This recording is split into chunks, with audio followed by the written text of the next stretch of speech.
ભુજમાં આવેલી નગરપાલિકા કચેરીમાં છેલ્લા થોડા દિવસથી આધાર કાર્ડની કામગીરી ચાલતી હતી। આ કામગીરી પાલિકાની હદમાં આવતા લોકો અહીં આવતા હતા, પરંતુ છેલ્લા કેટલાક દિવસથી કામગીરી ખોરંભે ચડતા લોકોને ધરમના ધક્કા પડી રહ્યા છે।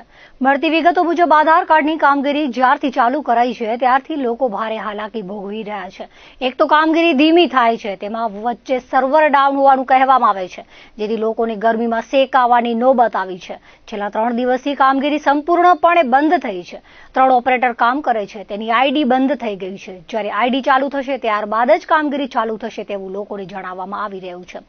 મોંઘા ભાડા ખર્ચીને નગરપાલિકાની કચેરીએ પહોંચે છે ત્યારે કામગીરી બંધ હોવાનું કહેવામાં આવે છે, જેથી લોકોને મુશ્કેલીનો સામનો કરવો પડી રહ્યો છે। ઉલ્લેખનીય છે કે સોમવારે તાલુકાના સુમરા સરજત ગામથી અરજદારો પોતાના બાળકોને લઈ આધાર કાર્ડ સંબંધિત કામગીરી માટે પહોંચ્યા હતા, ત્યારે ઓપરેટર કામગીરી અધૂરી છોડીને જતા રહેતા અરજદારોમાં રોષ ફેલાયો હતો।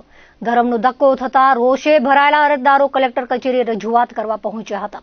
કલેક્ટર કચેરીએ રજૂઆત થતા નગરપાલિકાના ઓપરેટરને પરત બોલાવાયા હતા। ત્યારબાદ ગામના 34 જેટલા અરજદારોની કામગીરી કરી આપવામાં આવી હતી।